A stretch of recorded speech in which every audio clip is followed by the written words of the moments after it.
دین کا سب سے بڑا دشمن جس کا نام لے کے مذمت کی گئی وہ ابو لہب ہے.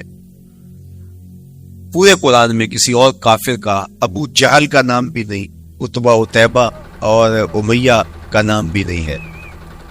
لیکن نام لے کر کے مذمت اگر کسی شخص کی گئی گی وہ تو ابو لہب. حضور علیہ الصلوۃ والسلام جب کوہ صفا پہ جلوہ فراش ہوئے، وَأَنذِرْ عَشِيرَتَكَ الْأَقْرَبِينَ، حکم ہوا پہلے قریبی لوگوں کو آپ اللہ کا ڈر سنائیں. تو حضور علیہ السلام نے قریبی لوگوں میں محنت کی، قریش کو، صنادید قریش کو، بنو ہاشم کو بلایا اور بولا کہ حضور نے ایک بات کوہ صفا کہ اگر میں تمہیں کہوں اس پہاڑ کی دوسری جانب سے ایک لشکر آ رہا ہے جو تمہیں کچل دے گا تو کیا میری بات مان لو گے؟ تو انہوں نے کہا اگر نظر نہ بھی آیا تو ہم کہیں گے ہم انتے ہیں، آپ سچے ہو، ہماری نظروں کو پھیر لگ رہا ہے، آپ جھوٹ نہیں بول سکتے، ہم نے 40 سال آپ کے شب و روز دیکھے تو کیسے ہم یہ گمان کریں؟ تو حضور نے فرمایا اگر میری ذات پہ اتنا یقین ہے تو مان لو اللہ کے. ابو لہب سب سے پہلے بولا تبا لک ھنالک سائر الیوم الہذا جمعتنا معاذ اللہ، کہ آپ کا معاذ اللہ ہاتھ ٹوٹ جائے، آپ نے اس لیے ہمیں جمع کیا تھا. تو اللہ تعالیٰ جل شانہ نے اس کا جواب دیتے ہوئے ارشاد فرمایا تبت یدا ابی لہب وتب، ظالم تیرے دونوں ٹوٹ جائیں، ظالم تیرے دونوں ٹوٹ جائیں. تو ابو لہب کا نام لے کے مذمت کی گئی. لیکن یہ بدترین کافر جب حضور کی ولادت ہوتی ہے تو اس کی لوڈی سویبہ اس کو جا کے خبر دیتی ہے کہ تیرے مرحوم بھائی کے گھر بیٹا پیدا ہوا ہے. تو یہ بہت خوش ہو گیا، اس لیے نہیں کہ نبی تشریف لائیں، اس لیے کہ میرے مرحوم بھائی کے گھر میں چراغ ہوا. تو بھتیجا ہونے کے ناطے اس کو ایک سرشاری اور خوشی ہوئی، اور لونڈی کے خبر دینے پر اس نے اشارے سے اس کو کہا جا تو آزاد ہے. اللہ اکبر. یہاں سے یہ بھی سمجھے کہ حضور نے صحن کائنات میں قدم رکھا، غلاموں کو آزادی ملنے لگی، غلامی کی زنجیریں ٹوٹنے لگی. تو صحابہ کو کہا جا تو آزاد ہے. خیر ابو لہب کی ساری زندگی آپ کو پتہ ہے، لیکن جب مر گیا تو حضرت عباس رضی اللہ تعالیٰ عنہ کو خواب میں ملا. انہوں نے کہا سنا کیسی بیت رہی ہے؟ اس نے کہا سخت مشکل میں، ڈاڈی تکلیف ہے، حضور کی مخالفت بڑی مہنگی پڑی.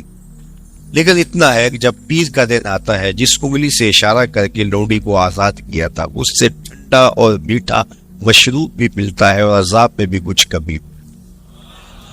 شار مسلم امام نوفی کے استاد امام ابو شامہ، جو بہت بڑا نام ہے حدیث میں، وہ فرماتے ہیں جب ایک کافر کو حضور کو نبی سمجھ کے نہیں بھتیجا سمجھ کے خوشی کرنے کا بھی صلہ ملتا ہے، تو ایک مومن جو حضور کا غلام ہے اور حضور کو امام اور مقتدا اور نبی رسول اور محبوب سمجھ کے خوشیاں کرتا ہے، اس کو اللہ کتنا کچھ عطا کرے. دوستارا کجا کنی محروم تو کے بعد دشمنا نظر داری.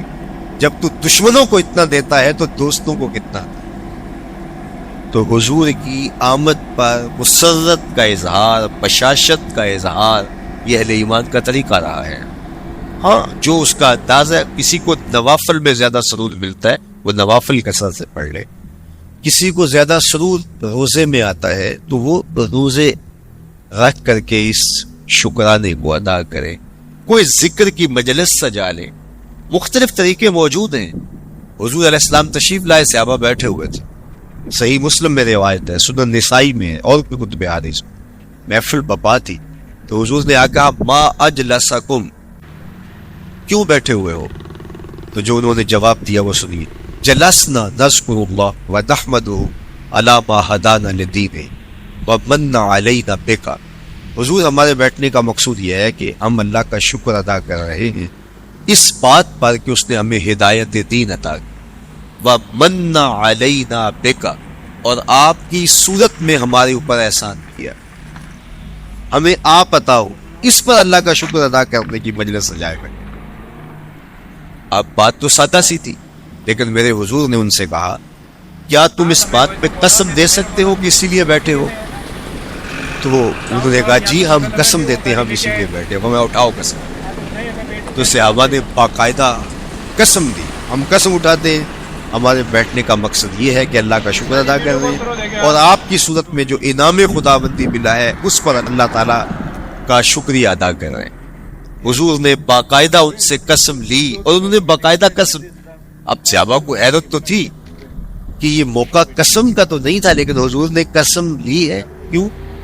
حیرت تو استجاب کی کیفیت تھی. حضور علیہ السلام نے فرمایا صحابہ میں تم سے جو ابھی قسم لی ہے یہ کسی تہمت کی بنیاد پر نہیں لی, یعنی تمہارے قول کی صداقت میں مجھے کوئی شک نہیں تھا کہ میں نے قسم سے تصدیق, بلکہ اس کا سبب اور تھا. بعض اوقات قسم اس لیے کی جاتی ہے کہ کسی متردد ذہن کو مطمئن کرنا ہوتا